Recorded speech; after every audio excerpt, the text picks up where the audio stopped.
We got another important visitor about 100 years later, a Haitian fur trader named Jean-Baptiste Pointe-Douce. See his name on the bridge up ahead there. He saw a little more potential up ahead. We see the river flowing into Great Lake to the east, so he stuck around to set his first trading post in the area, which is right up here where the Fidelity building is. And he's considered to be Chicago's first permanent non-native resident. So pretty important guy, got the ball rolling. More people followed in his lead. I think that went kind of slowly at first. A little later, 1803, the U.S. government built Fort Dearborn to protect the settlers, facilitate western expansion, all that good stuff. And that was just up to the left here on either side of what's now Michigan Avenue. Fort Dearborn was then burned to the ground and everyone inside massacred during the War of 1812. But we were rebuilt, moved on, kept going, persevered as it were. We don't want a little disaster stops around here, just look at the Cubs. A little later, 1833, we officially became a town. 1837, we get upgraded to city status, incorporated. Things didn't really start moving around here, though, until the 1840s with the digging of the Illinois-Michigan Canal. This was a canal, obviously, that connected the Chicago River to the Mississippi River, establishing this amazing trade route everybody's been searching for that stretched from Lake Michigan and beyond all the way down to the Gulf of Mexico. It's a pretty big deal, brought a lot more people, a lot more industry, a lot more money, and that is really what enables to start expanding and growing from there. I'll get back to the river later. Right now I want to point out a few examples of the Beaux-Arts style. Up to the right first with the beautiful Spanish Revival clock tower is the Wrigley Building, built in 1920 and 1924 by Graham Anderson, Probst, and White. Originally home to the Wrigley Shoe and Gum Company, and of course also owners of Chicago Cubs and Wrigley Field. So Beaux-Arts, you can see all the ornamentation there. Ornate neoclassical style, again, takes lots of other stuff and mushes it together. So you've got all the beautiful ornamentation, all the beautiful stonework there. Covering the outside of the building, we have 250,000 glazed white terracotta tiles, 6 different shades of white there. They get brighter as they get taller. Keep the eyes drawn upward. And it's got that Spanish Revival clock tower bringing older styles into the mix. So older styles together, lots of ornamentation. That is how we identify a Beaux-Arts building. Another example of that style is up to the left and across the street, the London Guarantee and Accident Building, 1923 by Alfred Oshboy. So starting in the top, we've got that Tempietto, or Little Temple, sweeping balustrades, lots of columns, so all these Greco-Roman neoclassical elements blended together in a very nice, very pretty way. Lots of ornamentation again. So you got like the griffins down at the bottom, the urns and shields at the top, so again, ornate, neoclassical. One more example of that style, we'll move on to something else. Again, up to the left with a beautiful dome at the top and those ornate Tempiettos on each corner. That is the Jewelers Building, 1926 by Filber and Fugard. Featured pretty heavily in Transformers 3, Batman Begins, lots of other stuff. Probably its coolest feature, though, in the 20s was its car elevator, so the jewelers could drive into the building and go directly up to their office. So they didn't have to worry about walking around with a briefcase full of diamonds or whatever, because that would have been stupid, even in the 20s. Now, the upper floors, where the dome is, was a restaurant called the Stratosphere Lounge. That was run by a guy named Al Capone, who would take advantage of that car elevator, but instead smuggle up lots of tasty illegal adult beverages. So, yay, speakeasy, woo! Up to the right next is very straight-line dark building is the IBM Tower, built in 1973 by Ludwig and Mies van der Rohe, recently renamed AMA Plaza because the AMA just moved in. Van der Rohe was the father of the modernist or international style, and this building is quintessential modernism. Van der Rohe's motto was less is more. Basically, he equated modernism with minimalism, actually said that ornamentation was a crime. It's a very plain, very utilitarian, all straight lines and right angles, and modernism. Skeleton, skin, and space, that's all a building needs, and according to Van der Rohe. Throw in the people, get to the work, move on to something else. Now, Van der Rohe had a student named Bertrand Goldberg who felt a little differently. Goldberg figured there were straight lines in nature, why should there be straight lines in architecture? So his revolt against straight lines, these towers up to the right, called Marina City, affectionately known as the Corn Cob Towers, for fairly obvious reasons, I think. Very organic, curvilinear design. And these were built in 1965, which was a time when a lot of people were moving out to the suburbs. So to combat that, to try and get people to stay in the downtown area, he also designed it to be a self-sustaining city within a city. Everything needed all in one spot, everything you would get in the suburbs right here under one roof. Here are the boat docks at the bottom, restaurants, parking, retail spaces, apartments up front. Also had a bowling alley and a movie theater, which is now the House of Blues around the corner. So what more do you want? Hang out at home, go to work, rinse, repeat. No need to leave the downtown area at all. This was the city of the future in the 60s anyway. So definitely as a Jetsons kind of vibe to it, but pretty cool, very unique design certainly. I want to talk a little more though about that Beaux-Arts style. We have a lot of Beaux-Arts buildings in Chicago, mostly because of a guy named Daniel Burnham. Burnham, very important to Chicago, planned the layout for the World's Fair of 1893. Also published the plan for Chicago in 1909 that laid out a lot of the things we see of the city today. But he loved Beaux-Arts, loved Paris in general, even though he never even lived in or studied in Paris. He just been a couple times, thought it was a nice, classy place. Burnham worked for William LeBaron Jenney, the inventor of the interior metal frame, which would allow us to start making skyscrapers. The home insurance building in Chicago having been the first in a whopping 10 stories. Another man that worked for Jenney, though, was Louis Sullivan.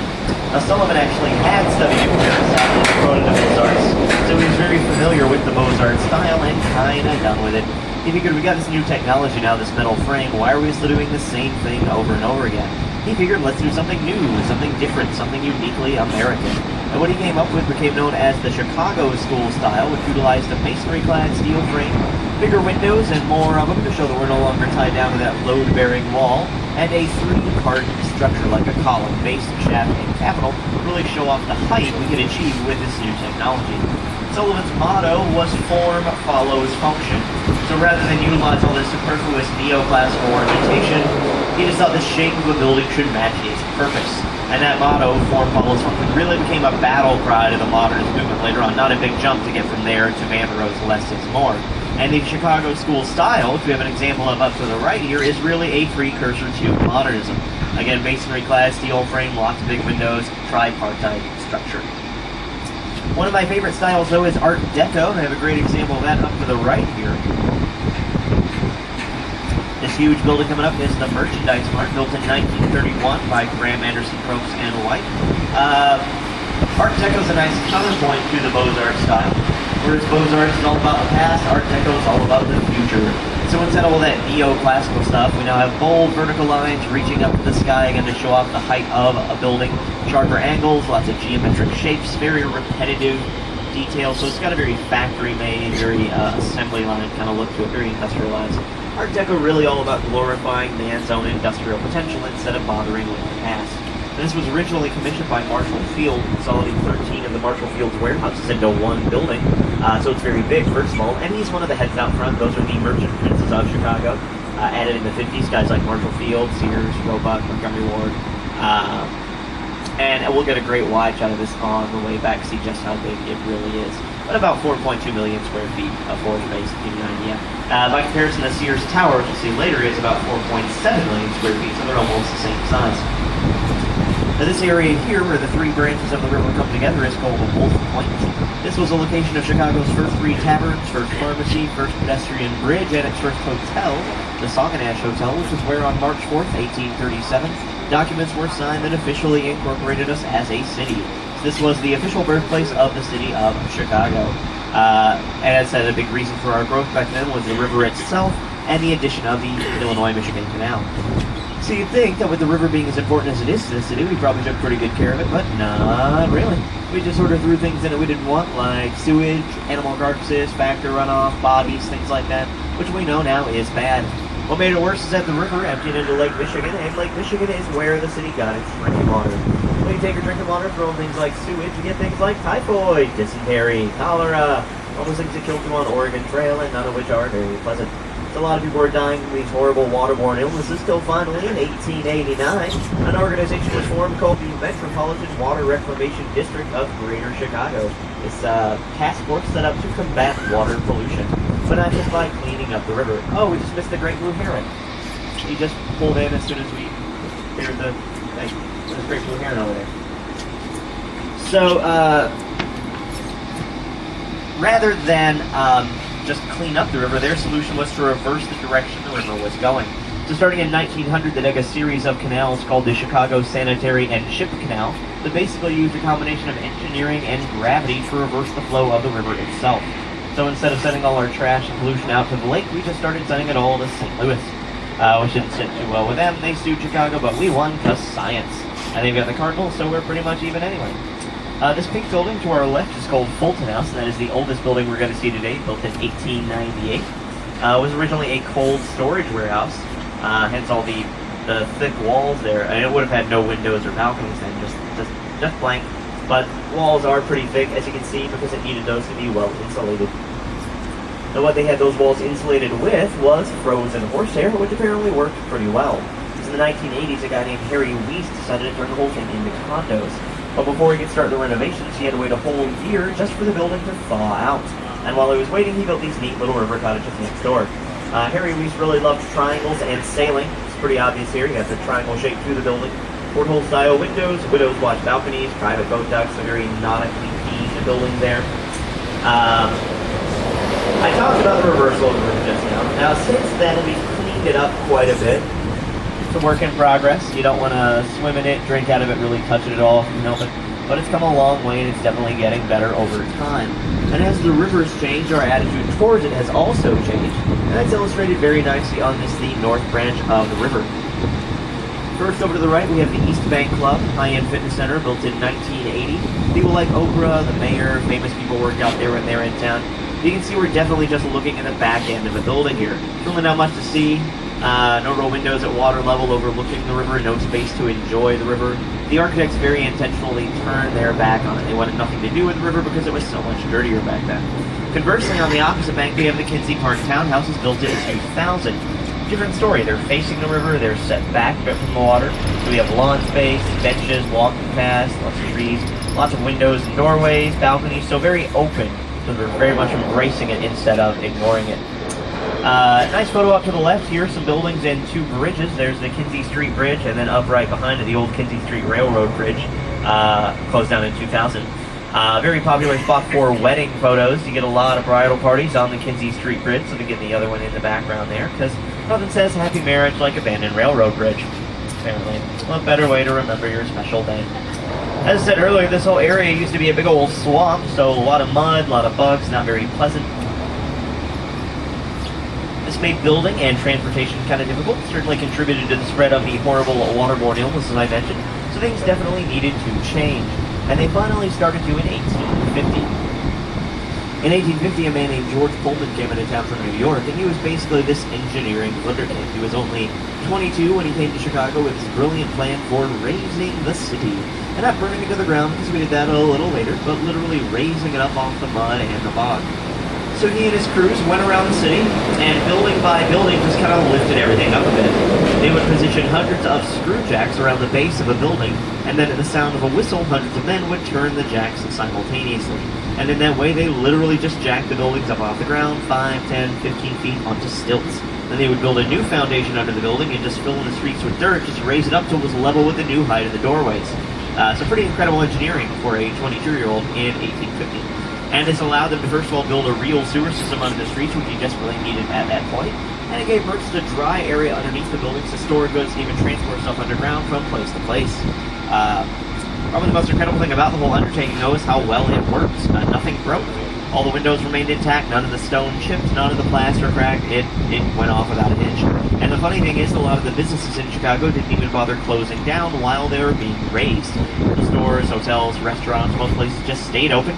You could be having lunch at a cafe over on State Street or wherever while the cafe was literally being jacked up off the ground, which actually became our first major tourist attraction, so it really helped us grow as a city as well. South Branch is next, straight ahead here. Up to the right, this dark gray building with a square clock is the Boeing headquarters, hence the logo there. That was built in 1990 by Perkins and Will. It was originally the Morton Salt headquarters. Boeing didn't move in until around 2000. Well, over to the right here in the middle of all this construction are train tracks. Those continue on down that way toward Union Station and are actually running right underneath this building. And this means that the Boeing headquarters is an example of what is called air rights construction, which is basically a way for the railroad companies to make more money off the land they own. And they can't very well sell the land, right? So they'd have to give it the train tracks, and what's the point? If you own a piece of land, you technically own everything below it and everything above it as well. So they figured if we can't sell the land, we'll just sell the air. And that's pretty much what they do. They sell or lease the rights to the air above the train tracks. That keeps the trains moving, gives the railroad companies a bit of extra revenue, and gives somebody else a spot to put a shiny new building. Now obviously if you have trains running under your building like this, there's really not a whole lot of space there for anything else. Specifically no room for a traditional foundation or support structure, so you have to hold your building up some other way. And what they use instead are these big concrete pillars called caissons that they'll line up alongside the train tracks and then drive deep down into the ground. Sometimes all the way down to the bedrock, which in Chicago is a good 150 feet. So they go pretty far down. And that's what's holding up this tower and most of the other buildings along this part of the river. Now the exception to that is the southwest corner of the building, that shorter bit there. Because as they were working, they realized that was going to end up right above the track switching mechanism where the train tracks all get really close together. So, whoops, no room to put the caissons down. You got to do things a little bit differently.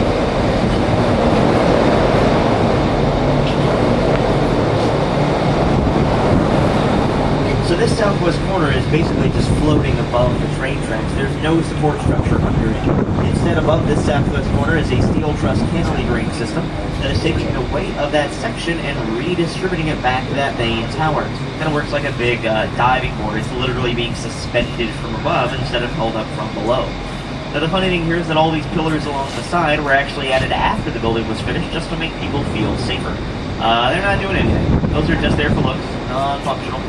There to make it look a little more normal and stable. Doesn't need them, which is kind of impressive. Now, as soon as we clear this bridge, if you look back up at this part of the building, you'll see that steel truss system I mentioned. That is what's doing all the work, which again is kind of neat. It's award-winning design. Now, directly to our right is Riverside Plaza, which was the first air rights building in the city, 1929, by Hollingard and Root. Another great example of the Art Deco style. So again, that very machine-made industrial look, bold lines, sharp angles, repetitive details, and the setbacks, the way the upper floors are set back from the lower floors. That's something else you see on most Art Deco buildings. And all these styles are related. They're all connected. It's almost like watching an evolutionary cycle, right? So start with the Beaux-Arts style building. Neoclassical design, lots of ornamentation. You got your tempios, your sweeping balustrades, your swirling pillars and columns.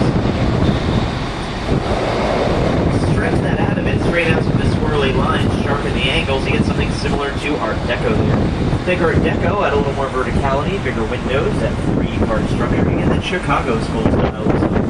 Take Chicago school, away the ornamentation of that masonry cladding, you're left with basically a frame and some windows, which is modernism again over the right. It's a pretty logical progression. Along this part of the river, we have a series of 4 buildings called Gateway Center, all air rights buildings. As you can see the trainees hanging out there. All designed by one firm, Skidmore, Owings & Merrill. And these show us the progression from modernism to postmodernism. We're past Gateway 1 right now. Gateway 2 coming up with 3. And they are identical. Exactly the same. Both built in the 1960s, a couple years apart.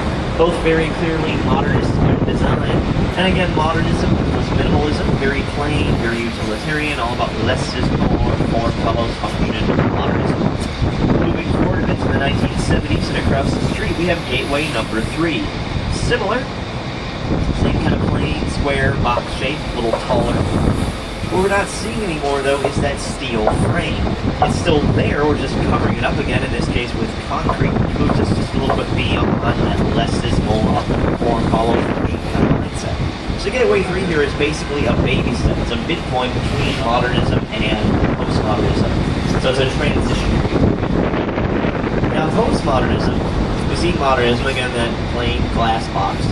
Postmodernism, on the other hand, is all about context or reflection. So basically reflecting whatever else is around it, and that can be environmentally, architecturally, a little bit of both. And postmodernism tends to take elements of other styles or older structures and reinterprets them, blends them together into something new and different. So our first example of postmodernism today is up to the right here from the 1980s, Gateway number 4. So the first major difference you'll probably notice here is that instead of that plain square box shape, we now have a building whose shape follows the curve of the river, so it's being shaped by its environment. Big mirror glass, literally reflecting everything around it, and you see the windows are bowed outward a bit. They're convex, giving the whole thing a wavy, watery kind of look. So it gives the impression that you're looking into the river instead of just at the side of another building. Part of me, it's almost like looking at a Monet painting of the city. I guess very unique, very impressionist sort of take on postmodernism, and still air rights, as you can see. Moving back in time again, up to the right, another Art Deco building from the 20s by Graham Anderson, Probst & White. This is our old Central Post Office. You might recognize this one as well from Transformers 3. More importantly, was the Gotham City Bank in Dark Knight. It's been in lots of other stuff as well, and it's obviously very, very big.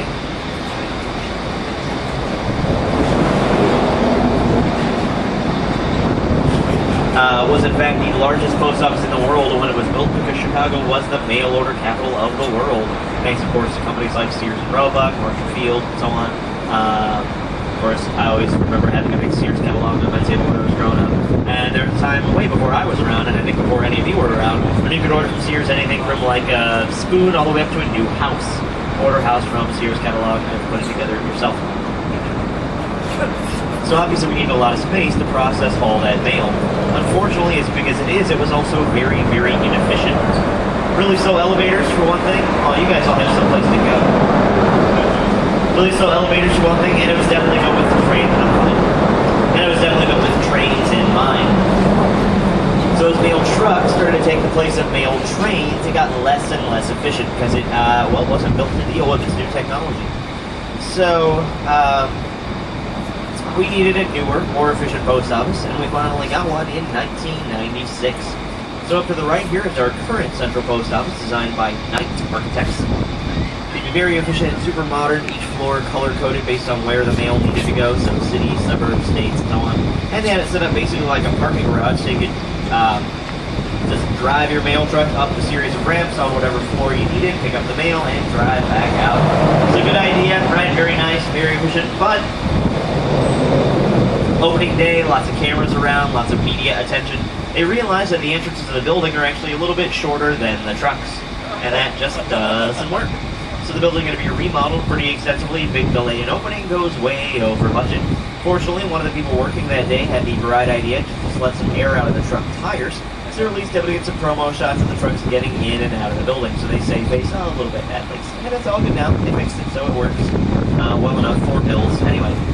Up to the left, next building that might look kind of familiar, organic, curvilinear design, city with a city concept again, so boats, retail, apartments. That is Marina City's little sister, River City.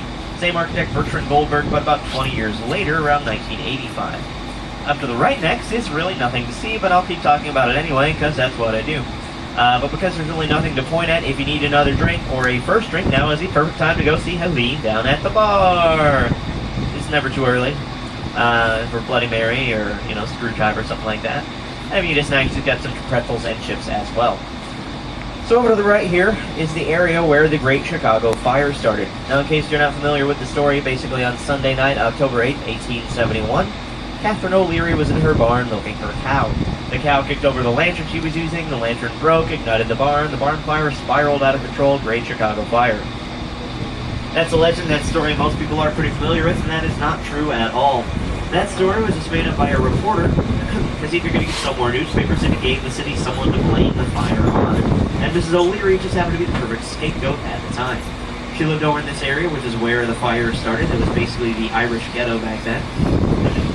And she was a woman, she was Irish, she was Catholic.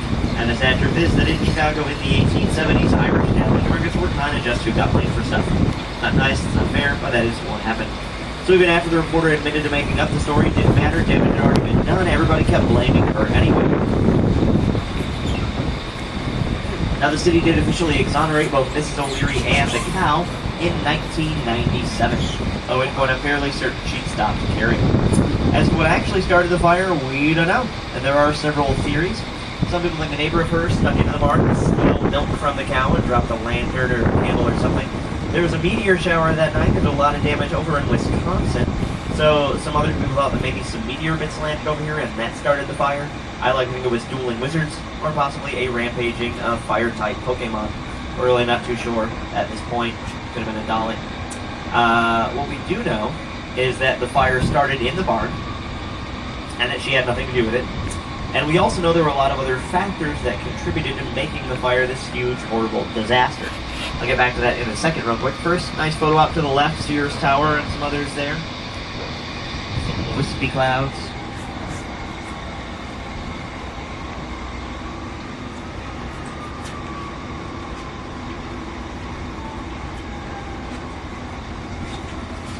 So, first of all, about 94% of the buildings in the city, even the roads and sidewalks back then, were made out of wood, which, burns.